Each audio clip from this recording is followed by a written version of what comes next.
बोली कृष्ण भगवान की जय। आज से मैं आप सब लोगों को श्रीमद् भगवत गीता पर समझाने का प्रयास करूंगा। शुद्ध हिंदी में मैं आप लोगों को एक अध्याय प्रतिदिन बताऊंगा। आप इसको नियम पूर्वक गीता का जो सार तत्व है इसको सुनने का और समझने का प्रयास करिएगा। बोलिए आनंद कंद भगवान की जय। तो ये पहला अध्याय शुरू करते हैं आज से। धृतराष्ट्र प्रश्न करते हैं। धृतराष्ट्र कहते हैं, हे संजय, धर्मभूमि कुरुक्षेत्र में एकत्र युद्ध की इच्छा रखने वाले मेरे पुत्रों और पांडव पुत्रों ने क्या किया? ये सवाल कर रहे हैं।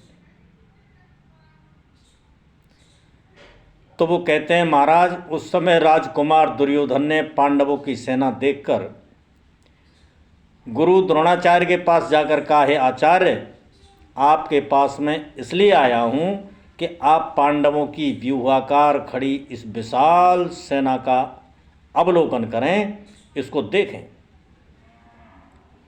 उस सेना में बड़े बड़े वीर, बड़े बड़े महारथी अपने धनुष बाण लिए हुए खड़े हैं। उन सबको देखकर आप इनकी तुलना में हमारे पास जो श्रेष्ठ वीर हैं उन वीरों के बारे में मुझे बताएं।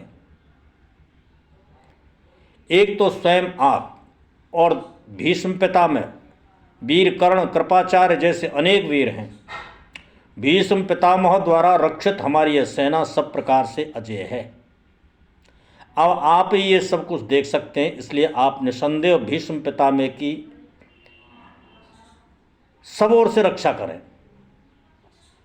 इस प्रकार द्रोणाचार्य द्वारा कहे हुए वचनों को सुनकर कौरवों में वृद्ध बड़े प्रतापी पितामह भीष्म ने दुर्योधन के हृदय में हर्ष पैदा करते हुए उच्च स्वर से शंखनाद किया। इसके साथ ही अन्य शंख, ढोल, नगाड़े आदि सब बजने लगे। इसके पश्चात सफेद घोड़ों से सजे हुए, सफेद घोड़ों से युक्त रथ में बैठकर श्री कृष्ण आए। अर्जुन ने भी अपना अलौकिक देवदत्त शंख बजाया।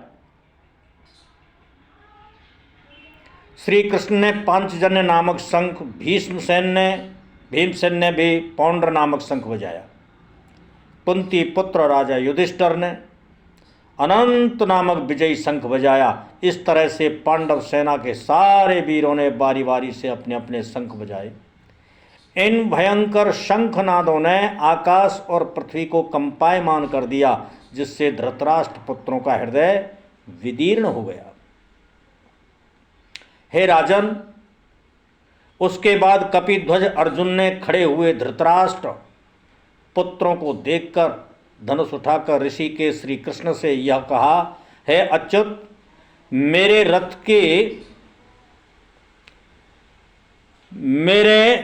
रथ को दोनों सेनाओं के बीच में आप इस प्रकार खड़ा कर दो कि मैं देख सकूं। मुझे किस किस से युद्ध करना है, मैं सबको अच्छी तरह से देखना चाहता हूं। संजय बोला, हे महाराज धृतराष्ट्र जी, अर्जुन द्वारा कहे शब्दों को सुनकर श्री कृष्ण बोले, लो अर्जुन, अब तुम अपनी मनोकामना पूरी कर लो। देखो, सामने पितामह भीष्म खड़े हैं।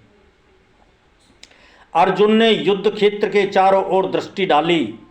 उसने कौरवों, भीष्म पितामह, गुरु द्रोणाचार्य और उनके पास खड़े दुर्योधन को बड़े ध्यान से देखा। फिर उदासी भरे स्वर में बोला, हे माधव, इस युद्ध में खड़े हुए अपने गुरु भीष्म पितामह एवं भाई बंधुओं को देखकर मेरा शरीर शिथिल होता जा रहा है, गला खुश्क हो रहा है, मेरे हाथों में धनुष को पकड़ने की शक्ति नहीं रही है। लक्ष्यों को भी विपरीत ही देख रहा हूं। इस युद्ध में अपने संबंधियों को मारकर ये राज्य प्राप्त करके मैं क्या करूंगा? मुझसे ये पाप नहीं होगा प्रभु, आप मेरे रथ को वापस ले चलो। इस युद्ध में कोई कल्याण दिखाई नहीं देता है। तुम क्या कह रहे हो पार्थ? श्री कृष्ण ने आश्चर्य से अर्जुन के उदास मुख की ओर देखा। कहते हैं प्रभु ये पाप है, अपने ही वंश के लोगों को मारकर राज्य प्राप्त करना ये पाप है। ऐसा पाप तो कोई पागल ही कर सकता है। प्रभु मेरे रथ को युद्ध क्षेत्र से ले चलो, मैं युद्ध नहीं करना चाहता। हे महाराज धृतराष्ट्र जी, इतना कहकर अर्जुन धनुष रखकर रथ के पिछले भाग में जा बैठा। संजय ने धृतराष्ट्र की अंधी आंखों में झांका और सोचने लगा कि राजा अंधा होते हुए भी अपने वंश के इस महायुद्ध के प्रत्येक घटना को सुनना चाहते हैं। बोलिए कृष्ण बलदेव की जय। तो आज की कथा श्रीमद् भगवत गीता की इतने ही सुनाता हूँ और दूसरा अध्याय अगले दिन सुनाया जाएगा।